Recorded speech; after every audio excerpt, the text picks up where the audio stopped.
வருஷத்துக்கு முன்னர் போடப்பட்ட வழக்கின் அந்த எதிரிகளோடு, சதிகாரர்களோடு, அதாவது டயஸ்போராவுடைய ஏஜென்ட்களோடு சேர்ந்து இந்த அரசாங்கத்துடைய அமைச்சர் அல்லது அமைச்சுக்கு கீழே இருக்கின்ற 2 நிறுவனங்கள் போய் அந்த வழக்கின் ஊடாக மன்னார் புத்தளம் பாதையை நிரந்தரமாக மூடுவீர்களாக இருந்தால் அந்த துரோகம் இந்த நாட்டிலே வாழ்கின்ற வடக்கு கிழக்கிலே உங்களுக்கு தெரியும், நாடு தனியாக தாருங்கள் என்று போராடிய வரலாறு இருக்கிறது.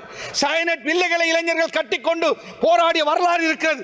உங்களுக்கு முட்டு தூக்குகின்ற, உங்களுக்கு நீங்கள் எதைத்தான் செய்தாலும் நியாயம் என்று சொல்லுகின்ற ஒரு கூட்டம் எமது சமுதாயத்தில் இருக்கிறார்கள், இல்லை என்று நான் சொல்லவில்லை. நீங்கள் செய்கின்ற நல்லதை நல்லதாக சொல்லுகிறோம், பாராட்டுகிறோம். இந்த ஒரு வருஷமாக இந்த சபையிலே நீங்கள் செய்த எந்த நல்ல விஷயத்துக்கு எதிராக ஒரு வார்த்தை கூட நாங்கள் பேசவில்லை. ஆனால் புத்தளம் மன்னார் பாதையை மூடுவீர்களாக இருந்தால், அந்த புத்தளம் பாதை மன்னார் பாதை ஜனாதிபதி அனுர குமார திசாநாயக் அவர்கள் மன்னாரிலே வந்து சொன்னார், நான் ஜனாதிபதியாக வந்தால் இந்த மன்னார் புத்தளம் பாதையை திறந்து தருவேன் என்று சொன்னார். மைத்திரிபாலவுடைய அரசாங்கம் அதற்கு எதிராக முடிவெடுக்கவில்லை, கோட்டாபயுடைய அரசாங்கம் முடிவெடுக்கவில்லை, ரணில் விக்ரமசிங்கவுடைய அரசாங்கம் முடிவெடுக்கவில்லை, மஹிந்த ராஜபக்சவுடைய அரசாங்கம் முடிவெடுக்கவில்லை. உங்களுடைய இந்த என்பிபி அரசாங்கத்துடைய ஃபாரஸ்ட் டிபார்ட்மெண்ட்டும் வைல்ட் லைஃபும் நீதிமன்றத்துக்கு போய் அந்த வழக்கு போட்ட துரோகிகளோடு சேர்ந்து, அந்த வழக்கு போட்ட எதிரிகளோடு சேர்ந்து நாங்கள் இந்த வழக்கோடு உடன்படுகிறோம், எனவே இந்த வழக்கை விடுவீங்கள் என்று நீதிமன்றத்திலே போய் சொல்லியிருப்பது யார் என்று சொன்னால் இந்த அரசாங்கம், இந்த அரசாங்கத்துடைய பிரதிநிதிகள், இந்த அரசாங்கத்துடைய அமைச்சர் அல்லது அந்த அரசாங்கத்துடைய ஃபாரஸ்ட் டிபார்ட்மெண்ட். ரஹ்மான் ரஹீம். சபைக்கு தலைமை தாங்குகின்ற உறுப்பினர் அவர்களே, இன்றைய இந்த நீதி சம்பந்தப்பட்ட விவாதத்திலே கலந்து கொள்ள கிடைத்தமை சந்தர்ப்பத்துக்கு நன்றி கூறிக்கொண்டு, இன்று நான் இல்லாத ஒரு வேளையிலே அமைச்சர் பிமல் ரட்நாயக் அவர்கள் ஒரு பாராளுமன்ற உறுப்பினருடைய கேள்விக்கு பதிலளிக்கின்ற பொழுது அவருடைய பதில் ஒரு நியாயமானதாக எனக்கு தெரியவில்லை என்பதை இந்த சபையிலே சொல்லி வைக்க வேண்டும். பிமல் ரட்நாயக் அவர்களின் மீது ஒரு பெரிய நல்லெண்ணம் கொண்டவனாக நான் இன்று வரை இருந்தேன். ஆனால் மன்னார் புத்தளம் பாதை சம்பந்தமாக அவருடைய கருத்து ஏற்றுக்கொள்ளப்பட முடியாத ஒரு கருத்து. 100 வருடம் பழமை வாய்ந்த ஆர்டிஏக்கு சொந்தமான பி வகையான பாதை மன்னார் புத்தளம் பாதை. நான் அமைச்சராக இருந்த பொழுது அந்த பாதையை மக்கள் பாவனைக்காக திறந்து வைத்தேன்.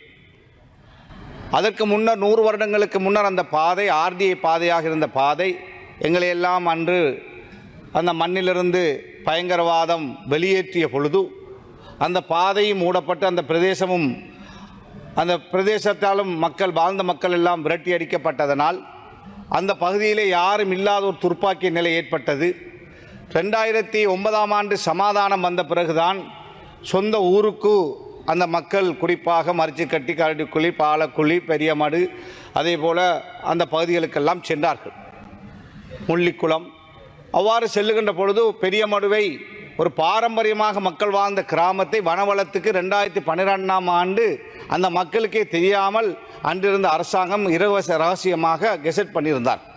அதே போல தான் 2012ஆம் ஆண்டு மரிச்சிக்கட்டி, பாலக்குழி, கரடிக்குழி, முள்ளிக்குளம், கொண்டச்சிலே சில பகுதிகள், இவ்வாறு அலக்கட்டு போன்ற பகுதிகளை கெசட் பண்ணியிருந்தார்கள்.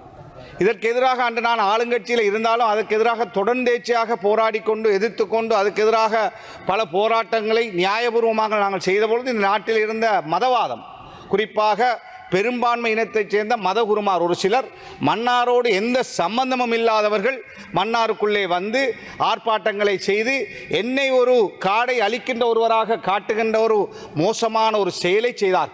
எந்த ஊடகத்தை எடுத்தாலும் எனக்கு எதிராக, அந்த மக்களுடைய குடியேற்றத்துக்கு எதிராக ஒரு பெரிய அநியாயமாக அன்று பேசப்பட்ட ஒரு காலம் இருந்தது. அவ்வாறு இருக்கின்ற பொழுது இந்த பாதை மன்னார் புத்தளம் பாதையை மூடுமாறு இந்த பகுதியில் இருக்கின்ற ஒரு சில சிங்கள அதாவது மக்கள், அவர்களுக்கும் அந்த பாதைக்கும் சம்பந்தம் இல்லை, ஆனால் அவர்கள் போய் நீதிமன்றத்திலே வழக்கு போட்டார்கள்.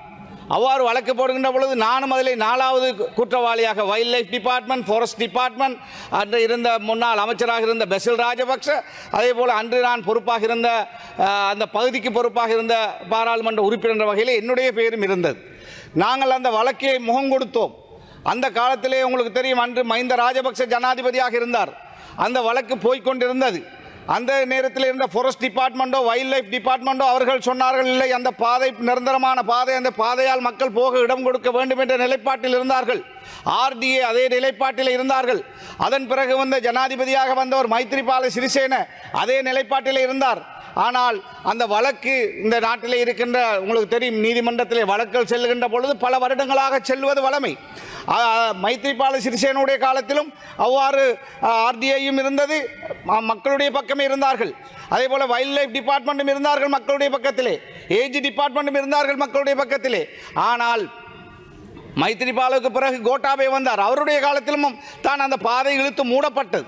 அதன் பிறகு மூடப்பட்டதனால் அந்த பாதை போக முடியாமல் இருந்ததனால், வழக்கு போய் கொண்டிருந்ததனால் அந்த பாதை மூடப்பட்டிருந்தது. அதுவரையும் இந்த பாதையினால் மக்கள் போய்கொண்டிருந்தார்கள், வாகனங்கள் போனது, நாங்கள் போனோம். மக்கள் 100 கிலோமீட்டர் யாழ்ப்பாணத்துக்கும் கொழும்புக்கும் இடையில் வருகின்ற பொழுது 100 கிலோமீட்டர் குறைவு. மன்னாரில் இருந்து வருகின்ற பொழுது புத்தளத்துக்கு வருகின்ற பொழுது 100 கிலோமீட்டர் குறைவு. நான் கேட்கிறேன், சிங்கள பிரதேசங்களிலே, நான் இனவாதமாக இதை சொல்லவில்லை, இது ஹம்பாந்தோட்டையில் இருந்தால் அல்லது கொழும்பில் இருந்தால் கம்பகாவில் இருந்தால் இவ்வாறான ஒரு அநியாயத்தை ஒரு அரசாங்கம் செய்யுமா என்று நான் கேட்கின்றேன். மைத்ரிபாலுடைய அரசாங்கம் அதற்கு எதிராக முடிவெடுக்கவில்லை, கோட்டாபேவுடைய அரசாங்கம் முடிவெடுக்கவில்லை, ரணில் விக்ரமசிங்கவுடைய அரசாங்கம் முடிவெடுக்கவில்லை, மஹிந்த ராஜபக்சவுடைய அரசாங்கம் முடிவெடுக்கவில்லை. உங்களுடைய இந்த NPP அரசாங்கத்துடைய ஃபாரஸ்ட் டிபார்ட்மெண்ட்டும் வைல்ட் லைஃபும் நீதிமன்றத்துக்கு போய் அந்த வழக்கு போட்ட துரோகிகளோடு சேர்ந்து, அந்த வழக்கு போட்ட எதிரிகளோடு சேர்ந்து நாங்கள் இந்த வழக்கோடு உடன்படுகிறோம், எனவே இந்த வழக்கை விடுவீங்கள் என்று நீதிமன்றத்திலே போய் சொல்லியிருப்பது யார் என்று சொன்னால் இந்த அரசாங்கம், இந்த அரசாங்கத்துடைய பிரதிநிதிகள், இந்த அரசாங்கத்துடைய அமைச்சர் அல்லது அந்த அரசாங்கத்துடைய ஃபாரஸ்ட் டிபார்ட்மெண்ட், இந்த அரசாங்கத்துடைய வைல்ட் லைஃப் டிபார்ட்மெண்ட் தான் நீதிமன்றத்திலே போய் அந்த பாதையை, அந்த வழக்கை நியாயப்படுத்தி அந்த வழக்கில் இருந்து தீர்ப்பு ஏதும் வழங்கவில்லை, மூடுமாறு தீர்ப்பு வரவில்லை. நாங்கள் திறந்த பாதைக்கு எதிராக போடப்பட்ட வழக்கின் அந்த வழக்காளிகளோடு சேர்ந்து முடிவெடுக்கப்பட்டிருக்கிறது. இது ஒரு நியாயமான வேலை அல்ல. நேற்று சுதந்திர நாள், ஜனாதிபதி இங்கே அழகாக பேசுகிறார். வடமாகாணத்திலே கரிநாள் என்று வடமாகாணத்திலே மக்கள் திரளுகிறார்கள் சுதந்திர தினத்துக்கு எதிராக. கிழக்கு மாகாணத்திலே தமிழ் மக்கள் எதிராக திரளுகிறார்கள். இந்த நாட்டிலே நீங்கள் முஸ்லிம் சமூகத்தின் மீது நாங்கள் உங்களின் மீது ஒரு நல்லெண்ணம் கொண்டிருந்தோம். ஏன் இனவாதம் இல்லாத ஒரு அரசாங்கம் என்று நாங்கள் நல்லெண்ணம் கொண்டோம். அது மாத்திரம்தான் இந்த அரசாங்கத்திலே நாங்கள் காணுகின்ற ஒரு நல்ல ஒன்றாக நாங்கள் பார்க்கின்றோம்.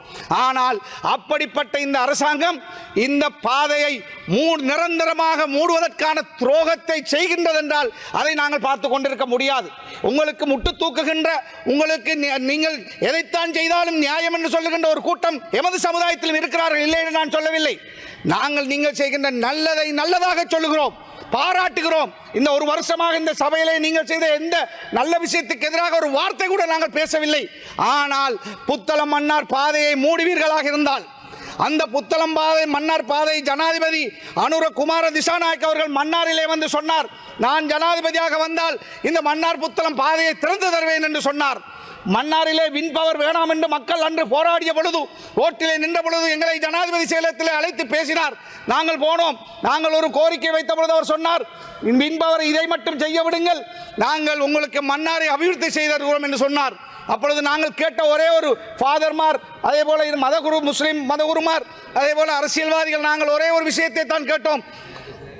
இதன் பிறகு பின்பவரை மன்னாருக்கு கொண்டு வர வேண்டாம் என்று நீங்கள் சொல்கின்ற உறுதிமொழியை உறுதிப்படுத்துங்கள், அதோடு மன்னார் புத்தளம் பாதையை திறந்து தாருங்கள் என்று கேட்டோம். இது முஸ்லிம்களுக்கான பாதை அல்ல, அல்லது தமிழர்களுக்கான பாதை அல்ல, இந்த நாட்டுக்கான பாதை. 100 கிலோமீட்டர் குறைவாக வருகின்ற பொழுது சிந்தித்து பாருங்கள். யாழ்ப்பாணத்திலே உற்பத்தி செய்கின்ற பொருட்களை கொழும்புக்கு கொண்டு வருவது எவ்வளவு பொருளாதாரம் மிச்சம் என்று சிந்தியுங்கள். 100 கிலோமீட்டர் குறைகின்ற பொழுது இந்த நாட்டுக்கு வருகின்ற சுற்றுலா பயணிகள் அந்த பிரதேசத்துக்கு செல்லுகின்ற பொழுது அந்த பிரதேசம் முன்னேறும். அதே போல 100 கிலோமீட்டர் கூடுதலாக செல்லுகின்ற பொழுது எவ்வளவு சுற்றாடல் மாசடையும் என்று நீங்கள் சிந்தியுங்கள். எனவே தயவு செய்து விலங்குகளை பாதுகாக்கிறோம் என்று மக்களை கஷ்டப்படுத்துகின்ற ஒரு முடிவை இந்த அரசாங்கம் எடுக்கக்கூடாது. இதை அவசரமாக பரிசரைக்கு பொறுப்பான அமைச்சர் பாதைக்கு பொறுப்பான அமைச்சர் எங்களையும் அந்த பகுதியிலே இருக்கின்ற வன்னி மாவட்ட பாராளுமன்ற உறுப்பினர்கள், யாழ்ப்பாண பாராளுமன்ற உறுப்பினர்கள், புத்தளம் மாவட்ட பாராளுமன்ற உறுப்பினர்கள் மேசைக்கு அலையுங்கள். நீங்கள் அவ்வாறு செய்யாமல் மக்களோடு தேர்தல் காலத்திலே எல்லாவற்றையும் சொல்லிவிட்டு இப்பொழுது நேர்மாறாக பேசுகிறீர்கள். யூடியூப் போல போய் பாருங்கள்.